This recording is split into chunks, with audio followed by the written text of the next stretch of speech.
Hey there. Okay, I'm back with some more information. I shared with you all in my last video a term called enmeshment. Enmeshment. Okay?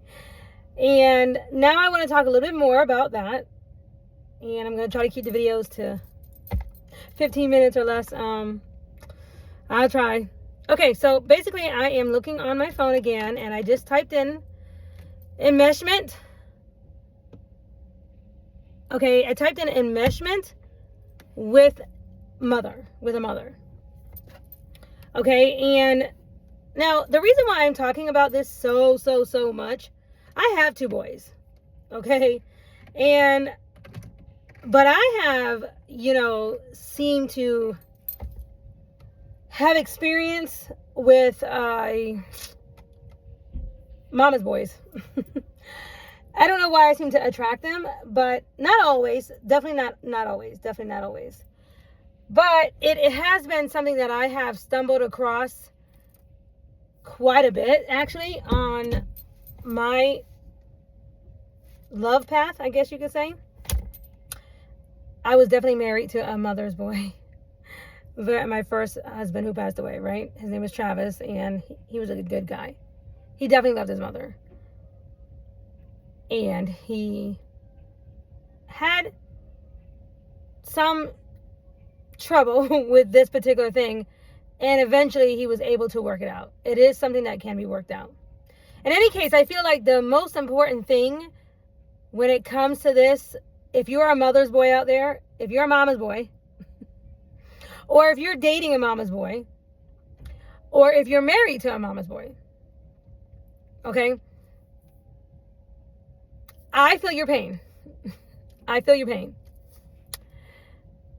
But the number one thing, the first thing that has to happen with dealing with this type of a situation with a mother that is intrusive, or with a man who is enmeshed with his mother, the number one thing is for there to be knowledge. Because when there's knowledge on what is actually going on in the relationship, when there's knowledge, you see, it's very hard to unknow what you know. It's very hard to sit back and be like, I don't know. I mean, you can for a while. You can try to sweep things under the rug, or pretend like, la la la la la la, I don't hear you, right? But that only lasts for so long before you get caught up. Okay? So, for some people, this happens in their 20s, maybe their 30s, maybe your 40s, and, maybe your 50s. Okay? But nonetheless, at some point, a mama's boy will usually stop at some point and look around and realize, they're not like their friends. they're not quite, they're a little bit different, quite, a little bit different than some of the other guys that they might be around or whatever, right? Or they're not as far along as they want to be. They might feel trapped, or they might feel stuck in life in general, and they're not quite sure why. Or they're having a lot of emotional issues, or emotional things that they're trying to work out, and they're not quite sure even where they came from, right? So these are different signs, okay? But I'm specifically speaking about mother to son enmeshment. Okay, so that's what I want to talk a little bit more about, because I do have experience with this. Not just one relationship, definitely 2, but I've known a few others, okay? And I recognize this now very quickly. Okay, I'm going to just read this so that you'll know that it's not my words. I'm not making this up. This is a real thing. This is a real psychological thing. And I'm not just making this up. Okay, you can definitely Google this and look this up yourself. It is a real thing. If you go to therapy, or if you get help, any kind of counseling or anything like that, they will share this with you. Okay, so if you're experiencing this, this is definitely something that can be a way of freeing you, or helping you to feel freed Because a lot of times just having the knowledge of what's actually going on will give you the power to change your life. And that's what this is about, because knowledge is power. Knowledge is power, okay? So I'm going to read this again. Enmeshment with a mother refers to a dysfunctional family dynamic where a mother becomes overly involved in her child's life, blurring the lines, blurring boundaries, and hindering the child's ability to develop independence.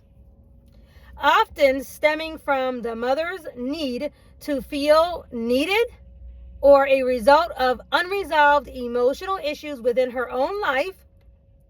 This can manifest as excessive emotional reliance, controlling behaviors, and difficulty allowing the child to have separate relationships and identities. Okay, that's a lot to unpack. I'm going to show you again so you can see what I'm reading. The word dysfunctional relationship, I didn't make that up. Okay, because that's what it is. Enmeshment is absolutely a dysfunctional relationship with whoever you're enmeshed with, but in this case, I'm talking about mother to son. And it absolutely will affect how you show up in your relationships, whether it be in your marital relationships or your girlfriend, boyfriend, girlfriend relationships, at work or whatever, what have you. It will affect you, okay? Now, I'm going to continue to read, but I do want to specifically bring out this last sentence here. It says it can manifest or it can look like an excessive emotional reliance, controlling behaviors, and a difficulty allowing the child to have a separate relationship and separate identity. So having a separate identity, it's kind of like, okay, if I said to my son, we are Jones, and us Joneses, we only do this, we only act like this, we only work at this type of job. All of us, it's like you're a part of this clan or whatever, and your identity, or like my son's identity, is my identity. You can't go off and do XYZ or move away from me or, marry her or be with that person or do this or do that or whatever, or become a different religion or whatever, because we're Joneses and our identity looks like this. So a mother that is like this in particular with this particular issue is a mother who's going to try to push a particular type of identity. Okay? Now, let me read the rest. Let me just read some more of this before I bring out my next point. These are key characteristics of enmeshment with mother. Okay? Again, you can Google this yourself. Okay, so it's not my words. Okay? This is just real. This is real information. And this has been around for eons of years. Okay, this is definitely not a new concept. Okay, key characteristics of enmeshment with a mother: treating the child as a confidant or a best friend rather than a child. This may have happened young in life, or this may have happened, you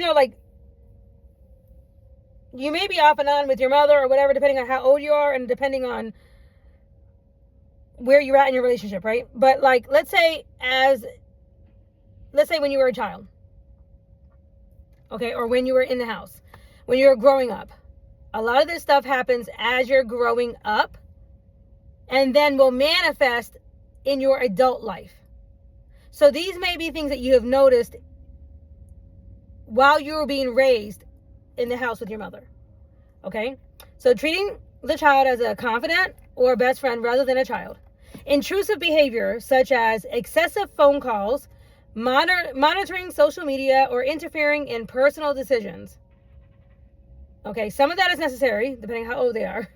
But again, as they get older, you have to give your child more freedom, right? Guilt tripping the child to manipulate their behavior. Guilt tripping is huge. In fact, this is just manipulative behavior anyway, but this is something that they would have done a lot of, especially while you were growing up. Difficulty in accepting the child's boundaries or expressing disapproval when they try to set limits. Overprotectiveness, preventing the child from taking on responsibilities or facing challenges. Says taking the child's actions personally, becoming emotionally upset when the child makes a choice that's different from their mother's wishes. Okay, now it says potential consequences of enmeshment. Difficulty forming healthy relationships with others, low self-esteem, a difficulty making decisions, feeling responsible for the mother's emotional well-being, okay, and anxiety and depression. So let's say, for example, you know, you're going out with your boyfriend or whatever, he's a mama's boy, and you guys have a whole date planned or something, and he says, oh, you know, his mom calls last minute, and as you guys are about to walk out the door or something, he says, oh, we can't go out tonight. And, you know, you're like, why, what's wrong? And he's like, well, my mother needs me to come over and console her. My mother needs me to come over and, you know, help her out with this, that, the other. Now, things like that obviously happen, especially when your mother is older and you know, she needs help or whatever. But specifically what this is talking about is the mother is making the son feel responsible for her emotional well-being. In other words, I heard, like, for example, one of the last guys I dated, he used to say, my mother thinks she's married to me.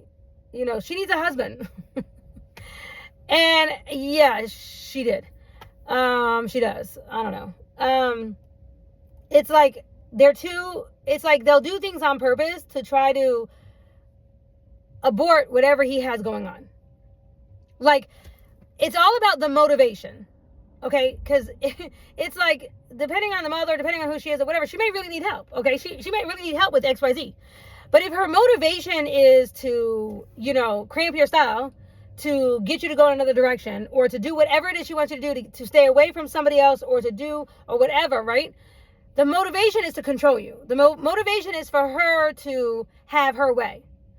Or if the motivation is like, really and truly, I need help lifting this, that, the other, whatever. Can you come over and help me do this or that or whatever? You know, like stuff that she legitimately can't do. And she says something like, it could be any time this week. Like, I just need some help. I mean, I just asked my son not too long ago. I said, listen, we need to clean out my storage unit and I'm going to need your help. And we can do it at any time. Okay. But like, I need to do it within this next month. That is like, you know, a reasonable request. Because I know that my son has a schedule. He has things he has to do. He has work. He has other things he has to attend to. And I'm not number one on his list. Okay. And that is to be expected when you're dealing with an adult son. Anybody over 18. Okay. So basically, when a mother oversteps these boundaries constantly, it will create difficulty in him forming healthy relationships with others, low self-esteem, and difficulty making decisions. So it's like when children are young, especially under 10, but as they get older, and especially when they are boys, because boys become men, right? And you want your man, or men should be leaders. They should be able to take the lead. God has called them to take the lead, whether it be in the congregation or in their family or whatever, with their wife or their significant other, but to take the lead, to be the head of the household, right? But for that to happen, he needs practice in doing that, and he needs to be supported, and he also needs commendation when he does a good thing. So, for example, when he was growing up, if his mother was always critical and criticizing him, or made him feel bad, or made him feel guilty for her emotions whenever he made a decision, it would cause him to think twice about the decision he made, and it would cause him to go back and forth in his mind and to second guess himself because his mother didn't approve. So a mother's approval is so important in a young boy's development. So when she sees something good that he's done, or he's taken the lead in something, you know, like, I really appreciate you taking that trash out and making sure that I never have to do that. Thank you so much. I appreciate that. Thank you for taking the lead in our Bible reading this week. Thank you for whatever, and saying, good job. I'm proud of you for this. I appreciate this. Okay, but he needs that support. He needs that extra, push and like stamp of approval from his mom. So when moms don't do that for their sons, the sons are left having a hard time making decisions for themselves because they're going to constantly hear that criticizing voice in their head, making them second guess their decisions, especially if they know their mom is not going to appreciate a particular decision. They're going to relive or think about in their mind over and over and over again, have anxiety about their mother being upset about a decision they're going to make. That's pathetic. That is so pathetic. I mean, it's one thing when your child is living with you and he's underage, but when your child is out of the house or, certainly in his 40s, okay, because I've met some like this, and he's overly concerned about his mother's feelings or whatever, that is going to spill over on everything. Like, that must feel like such an emotional prison. That must feel like such an emotional prison to have to live in. And I have met and known and dated some men who were dealing with this. Okay? And they didn't understand that it was because they were enmeshed with their mother. Their mother crossed boundaries. Their mother has issues. So this is stemming from a mother who has emotional insecurities herself. She has a fear of abandonment, or a fear of not being needed anymore, or not being relevant, or a loss of control, all those things. And you grew up with that. And it became so second nature that you didn't even realize that this was actually happening to you. Okay. Now it says what to do if you suspect enmeshment with your mother. Reflect on your experiences and identify patterns of behavior. Like, I knew this one man who told me that his mother ran off every woman he got with, except for this one particular one who is just as abusive as she is. So that right there is a red flag. That's a red flag, because that means your mother is only going to she's going to want you to be with someone who's going to control you as much as your mother controls you. So that way your mother is like, well, I know I got eyes on you. So here's a personal red flag. Here's just a personal thing to look out for. If you were in an abusive relationship at all, like verbally abusive, emotionally abusive, physically abusive, if that person has laid hands on you, has bit you, spit on you, has left bruises on you, busted your lip, cut you up, thrown stuff at you, been abusive, like in all kinds of ways. And I'm speaking specifically if a woman has done this to you as a man, and your mother wants you to go back to her, that's a problem. Because I can tell you right now, I would not support my son going back to a woman who did that to him. And actually, I didn't support him going back to a woman like that. Okay? There's something unhealthy about anybody encouraging anyone to stay with somebody who is abusive in any way, shape, or form, or controlling. You should think twice, or really look hard at the person who's telling you to stay with somebody like that, right? Because that means they are just as emotionally dysfunctional as the person they're wanting you to stay with. There's a problem. That is a problem. And you don't have to believe my words. Just go and seek somebody who has no ties to your family, no ties to your issues, no ties to the person. You just ask a stranger or ask anybody, a counselor or whatever, their opinion, okay? And they're going to say the same thing. They're going to say the same thing. Not only should you not stay with a person who's abusive, but also anybody who supports the person who's doing the abuse, that's wrong too. And it is unfortunate when some people literally have a family full of dysfunction. It's all around them, right? And people maybe just accept this type of behavior because everybody is part of the clan, and they don't have their own identities. So it's like you can't see the forest for the trees, right? So it's like you can't step out of the forest to be able to see the tree. It's like, how does that say? You can't see the trees for the forest or something like that. In other words, you can't see what's in front of your face, right? It's like you really can't see the bigger picture because of what is in front of your face. It's like it's like you're not getting the bigger picture, right? And that's what needs to happen. What actually needs to happen is you have to pull yourself outside of the situation and look down at all the players and all the individual people and energies that you're looking at, right? And what are the motivating factors and what are the reasons behind their motivations? What are their intentions? Is the intention to keep the family name a certain way? Is the intentions to look a certain way? Are the intentions to be controlling? Or are the intentions to get money? Or for you to continue to support them financially? Or in other words, are the intentions of whoever these people are they coming from real love? Is there real love and support and concern for your emotional well-being? Is there real love and support and like agape love? Okay? Like you could say it like this, like if Jesus Christ was here, if Jesus Christ was right here, would he sit down in the room with your family and say, you should stay being abused emotionally, physically, psychologically, whatever, by these people? So if you're not sure, because maybe you're not a Bible reader or whatever, there is a incident in the Bible. I'm actually gonna go to it and read it and find it. Let me see.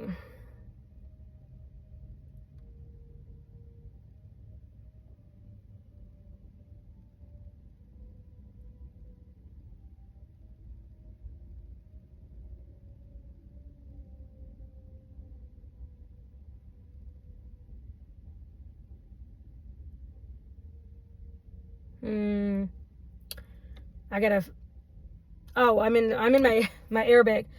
I gotta switch out.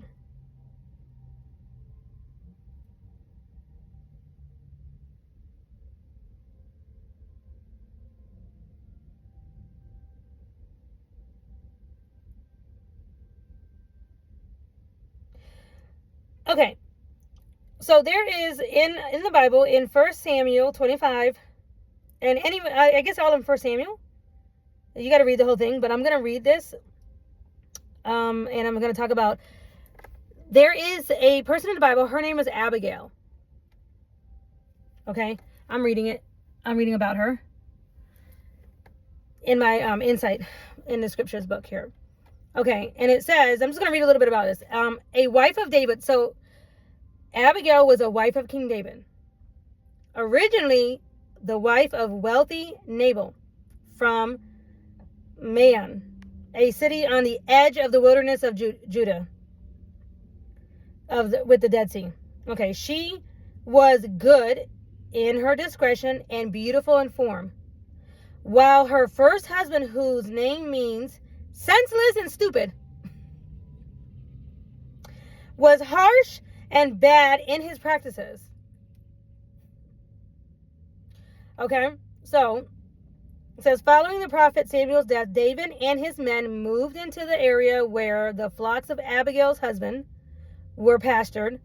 David's men thereafter were like a protective wall around Nabal's shepherds and flocks, night and day. So when shearing time came, David sent some young men up to Carmel to call Nabal's attention to the good service rendered him and to request an offering of food from him. So basically, this was during a time when King David and his men were monitoring the area. They were, looking out for the flock, and they were by default also helping Nabal and his flock. So they were pasturing them. They were keeping them from, going too far, and of course, times were so different back in Bible times. Okay, so they didn't have no like you know, what do they call them? Those remote planes or whatever. You know, looking down. You know, they had to actually like be on the ground. You know, feet on the ground, and actually be like making sure that everybody stayed, you know, and that their sheep and stuff didn't go off and go astray. So they were doing that for them, and they were basically doing it because they were already, you know, they were at this time, you know, they were not outlaws, I don't know how to say it, but that's what they were doing. They were out there doing that. So it's King David and his men, they were doing that. And they were doing that to be nice, okay, to this wealthy man. And so then it came time to like share some food, and they said, okay, we've been doing this work, or we've done this work. Can we come and get some food? Can you give us some grain and give us something to, you know, basically to say thank you for looking out for your flock, right? Okay. So, you know, that's what they did. They asked this wealthy man named Nabal to do that for them, a request of offering of food. But miserably, Nabal screamed rebukes at them and insulted David as if he were an inconsequential person, and all of them as if they were possibly runaway slaves. So he was haughty, and he was like, basically like saying like, you know, like, who are you? You're nothing. Y'all are nothing. Y'all are probably runaway slaves, and I don't need you, and I didn't ask you for your help, whatever. Okay, this is what he was saying. He basically just rebuked them. Okay, and this angered King David, but it was David at the time. So that he girded on his sword and led about 400 men towards Carmel to wipe him out. It says to wipe out Nabal and the men of his household. So like I'm gonna read this one here. I'm gonna read it. This is in 1 Samuel chapter 25 verses 12 and 13. I'm gonna actually read it though. Like, okay, so I'm just gonna read it, the actual scriptures, just so you can hear it. It says, at that David's young men returned and reported all these words to him. David immediately said to his men, everyone strap on your sword. So they all strapped on their swords, and David also strapped on his sword, and about 400 men went up with David, while 200 men stayed with the baggage. Okay, so basically David was like, you know what? It's about to get, you know, crazy up in here. We about to go and kill some people, basically. Because, you know, King David was about that life, okay? This is the reason why he couldn't build the temple, because he did too many holy wars for Jehovah's namesake, right? They, you know, but that's what he was known for, okay? He was known for bloodshed, okay? So he was, like, not playing. He was like, oh, okay, we did this for you. You don't want to appreciate me? You want to act a fool? You want to be haughty and act like you don't, okay? So he was coming out. He was coming after them. Now, how did Abigail respond? Abigail, hearing of the incident through a disturbed servant, so some servant came back and told her what was happening, showed her wise perception by immediately rounding up an ample supply of food and grain, and then sent these ahead of her in care of her servants, much as Jacob had done before making contact with Esau. Which, if you remember Esau and Jacob and how they had the feud or whatever, but when Jacob came back and he didn't want Esau to kill him again, he had sent gifts and stuff in advance to calm him down. Okay, so that's what they're referring to there. Okay, so basically Abigail, this wealthy man's wife, heard what was going on and how her husband was a hot mess, and, you know, responded with such haughtiness or whatever, and she took it upon herself. She said, nah, let me get this food and stuff together, and sent it with the slaves over there ahead and be like, here, give him something to eat, because I'm not trying to get killed, basically. Okay, so she did that on her own. This is what Abigail did. She was very smart, is what she was. Okay, and so without saying anything to her husband, she rode to meet David. And in a long and fervent plea, which manifested wisdom and logic, as well as a respect and humility, she convinced David that her husband's senseless words did not justify the unrighteous shedding of blood or the failure to trust in Jehovah to settle the matter in the right way himself. Okay, so now, basically, okay, let me see if I'm going to read this part in the Bible. Okay, so now I'm going to read it in the Bible, what they just said. Okay, so meanwhile, one of the servants reported to Abigail, Nabal's wife, look, David sent messengers from the wilderness to wish our master well, but he screamed insults at him. Those men were very good to us. They never harmed us, and we did not miss a single thing the whole time we were together with them in the fields. They were like a protective wall around us, both by day and night. The whole time we were with them, shepherding the flock. Now decide what you are going to do, for disaster has been determined against our master and against this house. And he is such a worthless man that no one can speak to him. Can you imagine being married to somebody like that? Nobody can speak to them? So Abigail quickly took 200 loaves of bread and 2 large jars of wine, 5 dressed sheep and 5 seah measures of roasted grain, 100 cakes of raisins, 200 cakes of pressed figs, and put all of it on the donkeys. And then she said to her servants, "Go ahead of me, I will follow you." But she said nothing to her husband. While she was riding on the donkey and going down under cover of the mountains, just then David and his men were coming down towards her, and she met them. Okay. Now the next part. When Abigail caught sight of David, she hurried down off the donkey and threw herself face down before David, bowing to the ground. She then fell at his feet and said, "My lord, let the blame be on me. Let your servant girl speak to you, and listen to the words of your servant girl. Please do not let my lord pay attention to this worthless Nabal, for he is just like his name. Nabal is his name, and senseless is with him. But I, your servant girl, did not see my lord's young men whom you sent. And now, my lord, as surely as Jehovah is living, and as you are living, it is Jehovah who has held you back from incurring blood guilt and from taking revenge with your own hand. May your enemies and those seeking injury to my lord become like Nabal. Now let this gift that your servant girl has brought to my lord be given to the young men who are following my lord. Pardon, please, the transgression of your servant girl, for Jehovah will without fail make for my lord a lasting house, because my lord is fighting the wars of Jehovah, and no evil has been found in your days. So when someone rises up to pursue you and seeks your life, the life of my lord will be wrapped securely in the bag of life with Jehovah your God, and the lives of your enemies he will hurl away like stones from a sling. This is what she's telling David. She's all saying this to David. And when Jehovah has done my lord all the good things he has promised, and he appoints you as leader over Israel. So she was absolutely respecting that he was going to become king. Okay, he was fighting these holy wars, and she was offering her respect for who she knew he was going to be.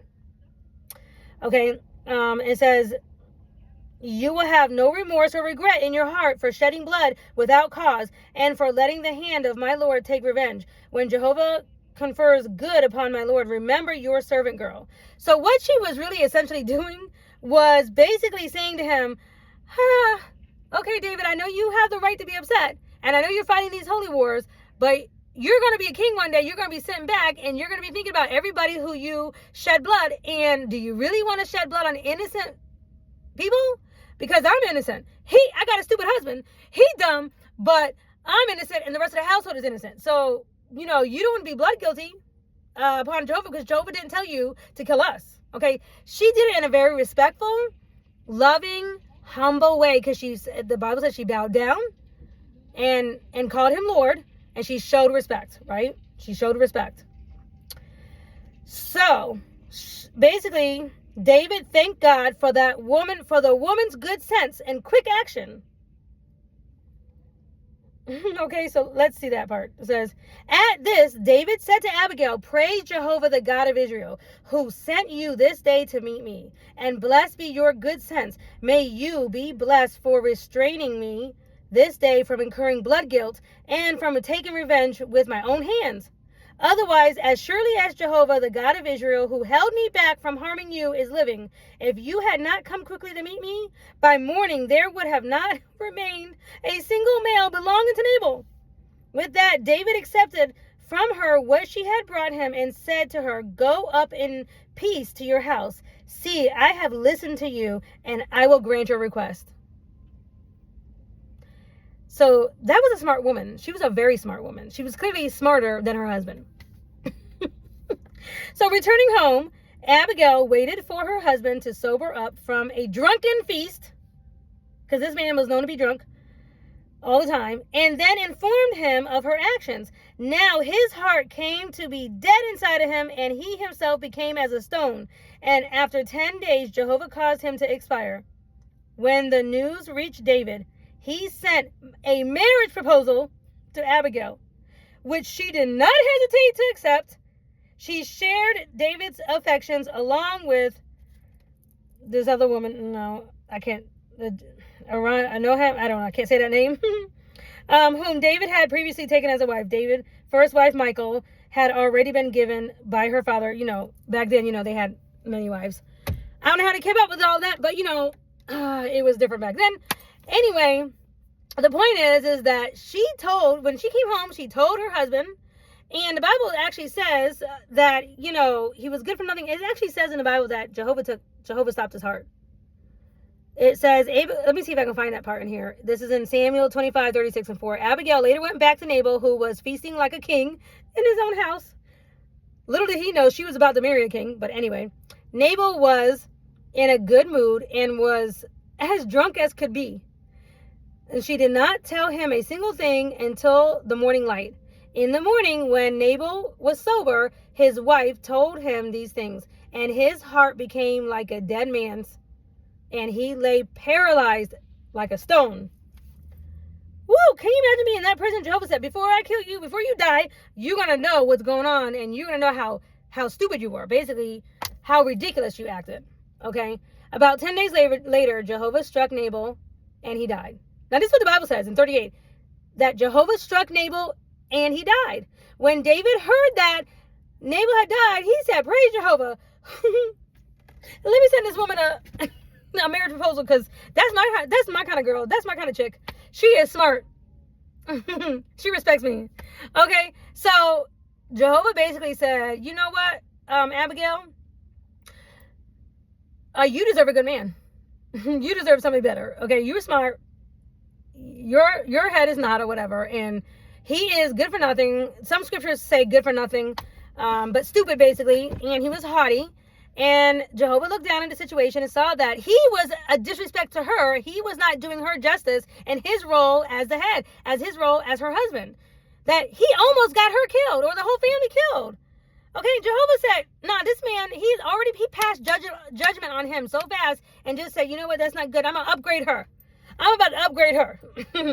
Okay, so sometimes when times call for it, you know when those times are, because of the fact that sometimes it calls for judgment on a situation, on a partnership. And Jehovah will back you. He will back you, because clearly Jehovah had a big hand in what happened here. He clearly upgraded Abigail, literally, as like, a way, to basically he was like, you did the right thing, so I'm going to show you my support. And King David offered proposal. She ended up being one of King David's wives. So it was like a bad situation that could have turned deadly, which could have been very negative, ended up turning out to be the biggest upgrade of her life. And I know how that can feel, like, believe me. So sometimes you could be in a situation with somebody who is disrespectful, haughty, or whatever, and you might feel trapped, or you might feel like, everybody's against you, your mother and all these people are, wanting you to do whatever, trying to control you, this, that, and the third. But when Jehovah sees different, and he can see the intentions and the hearts of everybody involved, right?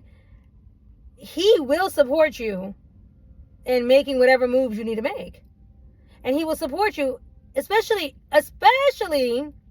when it comes down to worshiping him or serving him. But clearly, in this case right here, literally, it was like Jehovah wanted her to be upgraded, to be in a different union, because she was married to a good-for-nothing man. And it was not going to be fruitful. She was not going to be able to grow and evolve and live her best life, okay, with this man, if she was going to constantly have to clean up after him or clean up after his messes or whatever, the stuff that, whatever misunderstandings I'm sure this probably wasn't even the first incident. This is probably just the one that the Bible talks about because it affected David, because, of King David, right? So in any case, like this was a big deal. And what it shows is that, okay, Jehovah doesn't, there's scriptures in the Bible that talk about a divorcing and talk about whatever, that talk about this, that, and the third, right? But you have to have discernment, and you have to have the ability to meditate on the principles. My dad always said this to me. He said to meditate on the principles of Jehovah God. The principle.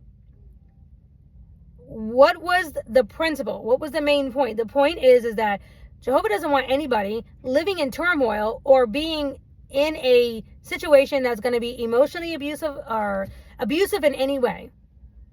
Especially, in a situation where somebody is being disloyal, somebody is lying, they're wearing a mask, they are, doing the most, maybe they have secret lovers, maybe they're on the down low. I mean, I've heard of all kinds of things. People, it's like sometimes you'll have situations of somebody who is with somebody, they want, the woman is like secretly in love with another woman or whatever, and yet they don't want to let him go because of the way it looks to the whole family. And it's like, I don't want you to be happy. I'm not gonna let you be happy with me because actually I'm not even happy with you, but I can't let you be happy with anybody else, especially because it's gonna make me look bad, and it might prove me looking a certain kind of way. See, Jehovah don't like that. That's all haughtiness. That is that's how Nabal was. That's exactly how Nabal was. And he literally judged him as being a good for nothing, stupid, senseless man, and he stopped his heart. Because he was like, no, you're going to upgrade. And he was the husband, the head of the household. Okay? And Jehovah clearly saw that it was better for Abigail to upgrade. Okay? So there are times in life or whatever, you got to look at the principle. You got to look at the motivation. You got to look at where people are coming from, their desires. Is it just to control you? Is it just for looking a certain way? Are they haughty? Are they trying to be selfish in their motivations? Like, what is going on? Don't matter if it's your mother. It don't matter if it's your mate. It don't matter if it's your father. It doesn't matter who it is, right? It doesn't really matter. But when you have issues with being enmeshed, when you are enmeshed, it's like you feel like you can't separate or have your own identity. And that is the whole point of, why mothers do this to their sons in particular. And they will try to force their hand in their son's life. It doesn't matter if he's an adult or not, right? But this is definitely a result of being enmeshed, okay? So I bring this up, this whole situation, I bring this up because if you are a Bible reader and you are feeling, like caged in, boxed in with somebody who's abusive or lying, cheating on you or whatever, because you maybe you have kids, or maybe you don't, or maybe maybe you got married to somebody too young, maybe you married somebody, because you felt your hand was forced, or maybe you just, whatever the case, but that person is abusive, okay? And you might be thinking to yourself, like, everybody, because I know of people who go through this. And it's like the mother is overly involved, the father is overly involved, or people are trying to put pressure on this person to stay, even though this person could be hitting or abusing you or whatever. And you might be thinking, like, God says he hates a divorcing. God also hates ugly. It's clear. And there's other situations in the Bible too that show this, that you got to look at the principle. You got to look at the motivation and the principle. God doesn't want anybody to stay in an abusive relationship of any type. Clearly. And women back then were definitely not always elevated, but Jehovah made sure Abigail was elevated because she was smart and because she showed respect and honor, like clearly she was worthy. And so the point is that Jehovah took it upon himself to stop his heart. That's what the Bible says. The Bible says Jehovah stopped his heart, took him out, and so she could upgrade. So what's the point? The point is look at the motivations of the people forcing you or telling you to do this, that, and the third. You have to look at the motivations, okay? And you have to look at the person who is, your mother or whatever, why she's giving you the advice that she is, or why she's saying whatever she's saying, and what are her real issues. And they usually have to do with selfish things, not wanting to change. But this is one thing that I shared with a friend of mine a while ago. The one thing I know for certain about this place called Earth and this thing called life is that life is very short. And things change. And people don't stay. People don't stay. Things don't stay the same.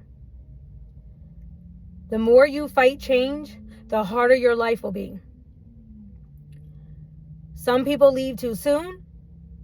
Some people, it's like you can't force anybody to stay, and you can't fight change. So if you are a mama's boy out there and this is something you might be dealing with or you have dealt with or whatever, and if you are a female dealing with a mama's boy, the mama won't be around forever. That is just the way life is. Life continues to move on. We all have a birth date. We all have an expiration, and that's just the truth. And when your mother is no longer in the picture, enforcing certain stipulations and things, how are you going to feel about your life as you look around and what you've accomplished or what you have not accomplished or what you have done, all in the name of the peer pressure of the family or your mother or your father or whatnot? How are you going to feel when that person is no longer around? You might feel like you've wasted 20, 30 years that you could have been independent, right? So it's something to think about, because people should be encouraged to live independently or interdependently.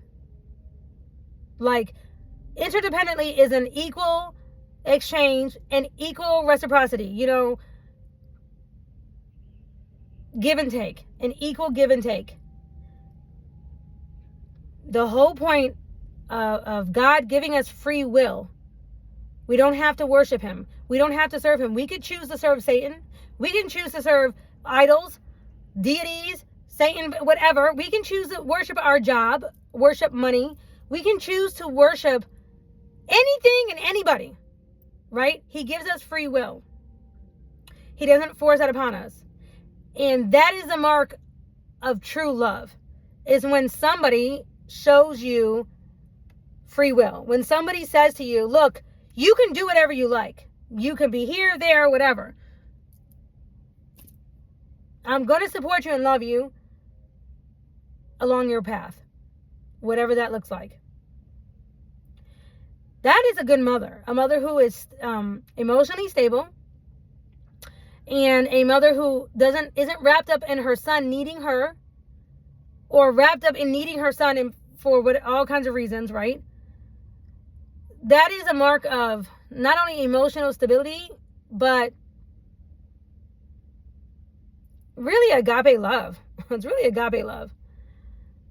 But also just being attached, not in an unhealthy way.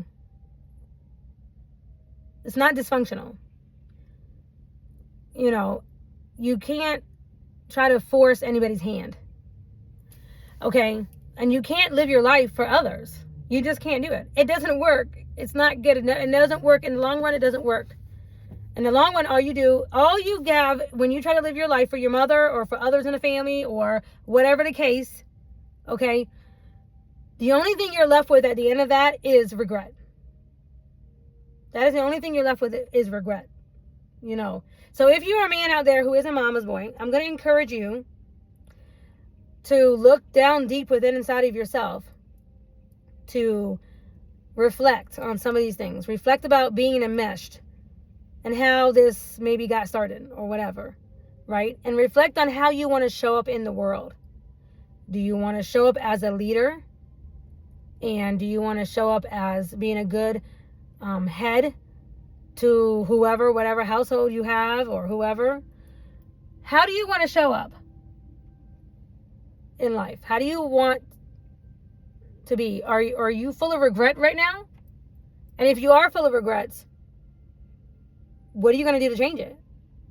Are you going to allow yourself to just be full of regrets and maybe allowing your mother to take charge of your life? You know, this is something that you have to think about. If you're like me, I've already lost a parent. Technically 3, because I lost my grandparents too. So I'm speaking from experience as far as knowing that people are not permanent. You're not guaranteed any amount of time with anybody. I've already lost several close family members. And at least I could say for me that they were encouraging to me, and that, you know, I mean, I wish they were still here, you know, but nonetheless, you know, your time is short, and so people don't stay. People don't stay. So think about how you're showing up, and think about what kind of boundaries you want to put in place so that you're not living your life for others. You know, that's what it's really about. It's about not allowing somebody else to come in and control you. I know for me, I will not be in a relationship with anybody who is going to try to control me, and I don't want to control anybody. Like, I'm so past that. Like, no. I am so past, and I don't care how it looks to anybody. I don't care. I don't care how it looks to anybody about anything. I know how I feel, and if I'm being controlled, or if I feel like I'm being controlled, or whatever. Like, I want to be in a relationship that I want to be in, and I want him to want to be with me, and I want us to both want to be wherever we want to be. And if there's any other ulterior motives for anything, for me, it's just like, go. It's like, just show up where you want to be, right? I am not controlling. I might be bossy in that for me, when it comes to me and the things that I like and my personal space and whatnot, right? But I'm one of those people who is like, I am very much I like to have my space, but I like my cuddle time. I like cuddle time. I like space. Like, I can be loving and squishy in relationships and stuff. Like, I can absolutely be lovey, but I don't need that 24/7. I also like my space, and I'm also not the type to force anybody. I don't want to force anybody's hand to love on me, which I've never had to. I've never had to do that. You know, that is, I think love comes natural to me, and thankfully I've had love come naturally to me too. But, you know, when it comes to I like my freedom. I love my freedom. I love my freedom too. And I am good either way. Like, I'm kind of one of those people that's like, I respect other people's freedom too. Like, I don't know. I guess because I don't want to be controlled, I don't want to be controlling to anybody else. I know what I like, you know, and I know my things, my vitamins. I like my side of the bed, or I like my stuff. I can be a little bit like bossy when it comes to that. Anybody will tell you that. Like, because I know what I like. It's like, I know my colors. I know the colors that I like. I know the colors that make me happy in a house. I know how I like to decorate. I know what I like to eat. I know how I like to cook. I know how I like to set up my kitchen. Things like that. Okay. You know, and I can compromise on some things, but it's like, nah, like, I know myself when it comes to that. So, you know, but that's not That's not controlling. That's me being bossy of myself, or the things that I like, right? That's different. But trying to tell somebody else how to run their life, or telling them exactly what to do, or telling them they have to do this or that, or I'm going to be blah, blah, blah. You can see there's a way to express and share your feelings, but then you still leave it up to a person. You can tell somebody, you can say, son, I think you should do X, Y, Z, because I feel like if you stay with her, or if you stay with him, or if you take that job, or if you move here or there, you're going to have XYZ problems. Or it seems like maybe there's, more you need to look at before you make a final decision on this, son.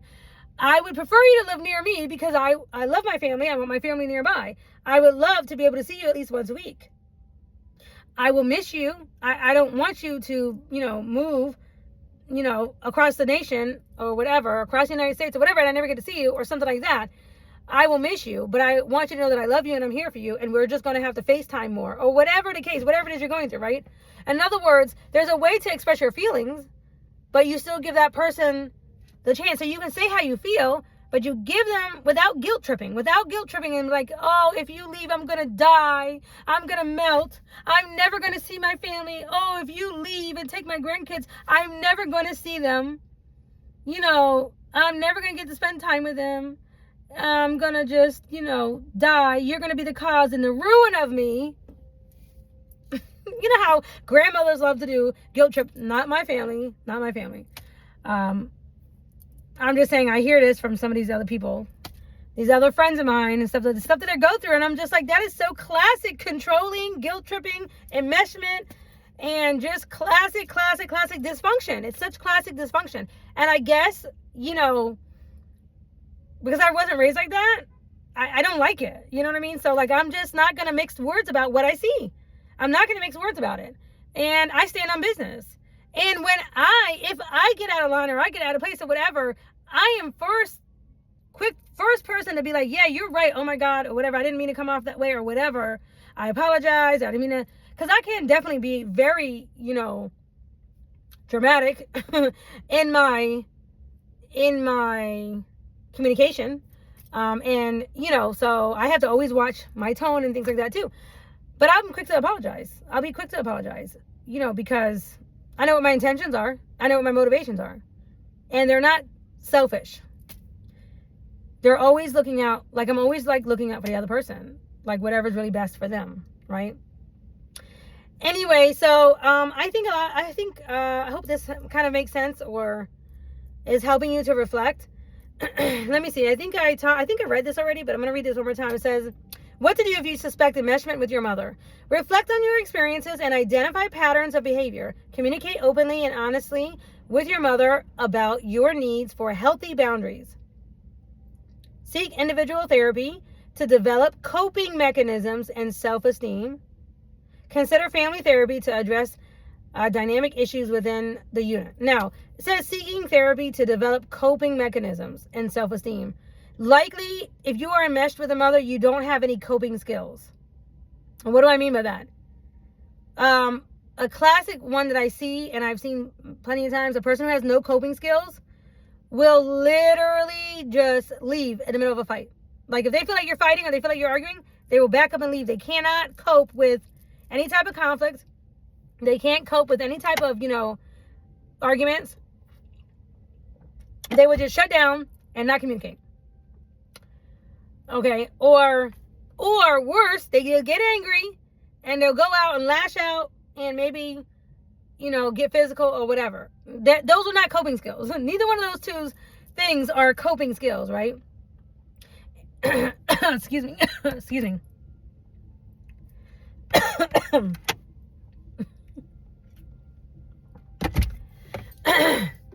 Anyway, neither of those two are coping skills. So if you do any one of those, like getting super mad, getting angry, using, maybe you want to use your fists or use your, fight or whatever, or you just walk out and leave and you never discuss anything. Okay, you need therapy. You need therapy because you don't have any tools in your toolbox to pull out. And why? Because you were enmeshed with your mother and she didn't give you any. Possibly because she didn't have them herself. Okay, she possibly did not have them herself. People cannot give what they don't have. You can't teach what you don't know. And you can't give from an empty cup. You can't do it. Okay? Your cup has to be filled, and you have to be full of love yourself to be able to give love. Okay? All right, so I think that's enough. I know I went way over. I'm going to have to cut this video down. I'm going to cut this down in a part 1 and part 2 again, just because I know that I went way too long because I'm a talker. But anyway, I hope this helps.